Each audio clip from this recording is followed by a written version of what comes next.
नमस्कार, मैं हूं सिमरन और स्वागत है आपका Cloud9 न्यूज में। तो चलिए देखते हैं आज की प्रमुख खबरें कौन कौन सी हैं।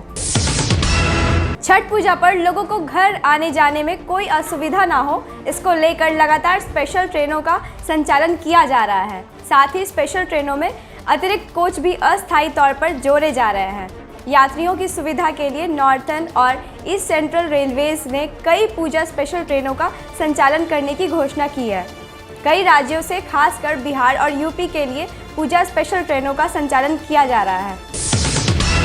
बॉलीवुड हस्तियों कंगना रनौत, अदनान सामी और एकता कपूर को आज राष्ट्रपति भवन में आयोजित एक समारोह में पद्मश्री से सम्मानित किया गया। कला जगत के इस वर्ष पद्मश्री पाने वाले अन्य लोगों में फिल्म निर्माता करण जौहर और दिवंगत गायक बाला सुब्रमण्यम शामिल हैं।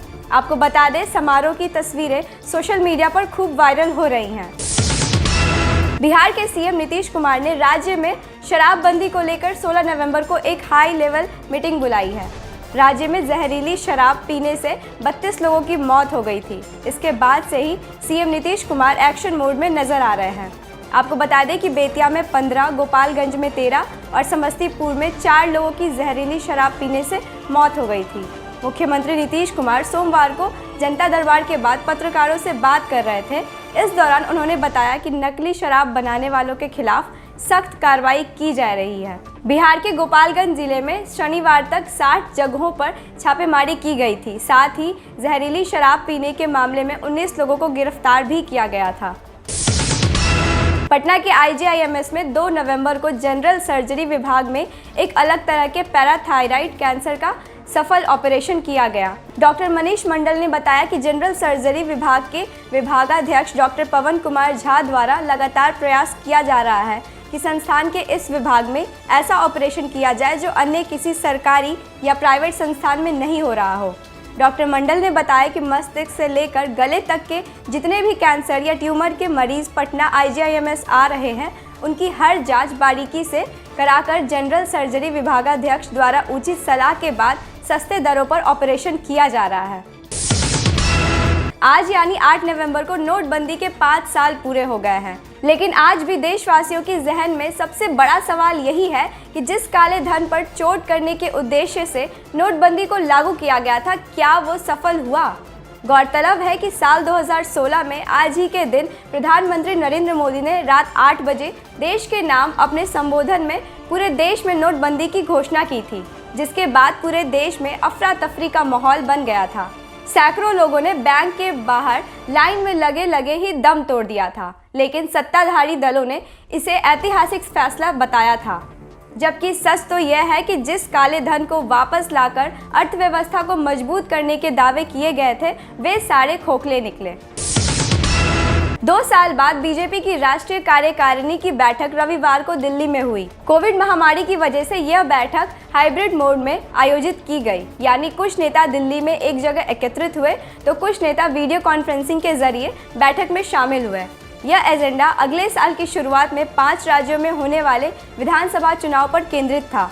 लेकिन जिस तरह से उत्तर प्रदेश के मुख्यमंत्री योगी आदित्यनाथ बैठक के दौरान दिल्ली में मौजूद थे और कार्यकारिणी में राजनीतिक प्रस्ताव रखा, उससे नई चर्चा में तूल पकड़ लिया है। पहली चर्चा योगी आदित्यनाथ के बीजेपी के भीतर बढ़ते कद की हो रही है और दूसरी चर्चा बीजेपी शासित राज्यों के मुख्यमंत्रियों के बीच उन्हें स्पेशल ट्रीटमेंट मिलने की। वैसे दोनों एक दूसरे से बहुत हद तक जुड़े भी हैं। महाराष्ट्र के मंत्री नवाब मलिक ने एनसीबी के मुंबई क्षेत्र के निदेशक समीर वानखेड़े पर ताज़ा हमला बोलते हुए सोमवार को ट्वीट करते हुए सवाल किया कि समीर दाऊद वानखेड़े, क्या आपकी साली हर्षदा दीनानाथ रेडकर ड्रग स्मगलिंग के कारोबार में शामिल हैं?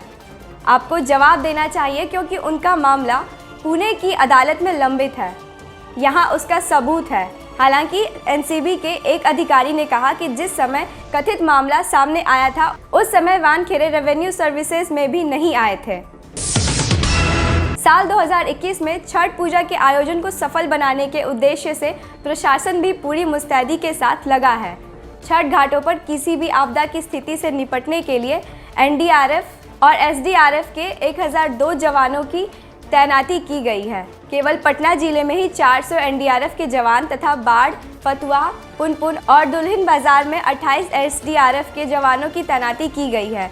इसी तरह 30 जिलों के विभिन्न घाटों पर भी तैनाती की गई है।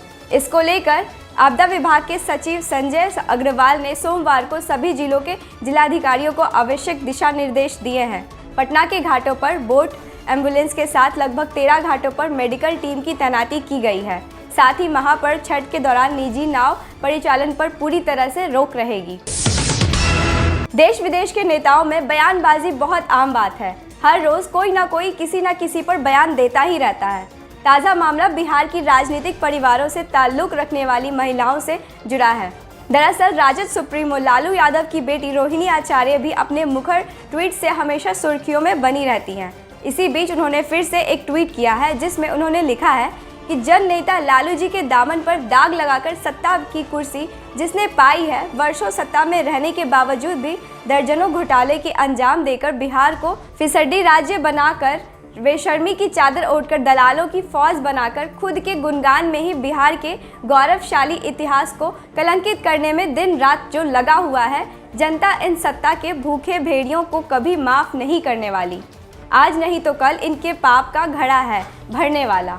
इसी पर अब बिहार के पूर्व मुख्यमंत्री जीतन राम मांझी की बहू दीपा संतोष मांझी ने पलटवार किया है, जिसके बाद अब बिहार में औरतों का घमासान शुरू हो गया है।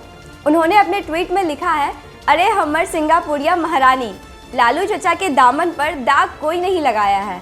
वो कहा है ना कि गाय गेरू के चारा चोरी में शिवानंद तिवारी चचा के कृपा से उनको कोर्ट सजा दिया है। अब सजा याफ्ता तोहर जन नेता लग रहे हैं तो एकरा से बड़ दलाली का होई।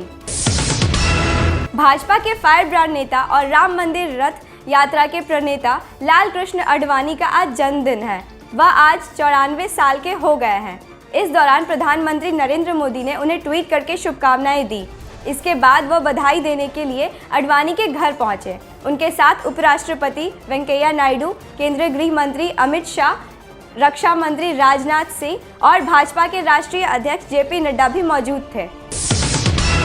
ऐसे ही डेली न्यूज़ अपडेट्स के लिए आप हमारे चैनल Cloud9 को सब्सक्राइब करें और अगर वीडियो पसंद आए तो वीडियो को ज़्यादा से ज़्यादा लाइक और शेयर करें। धन्यवाद।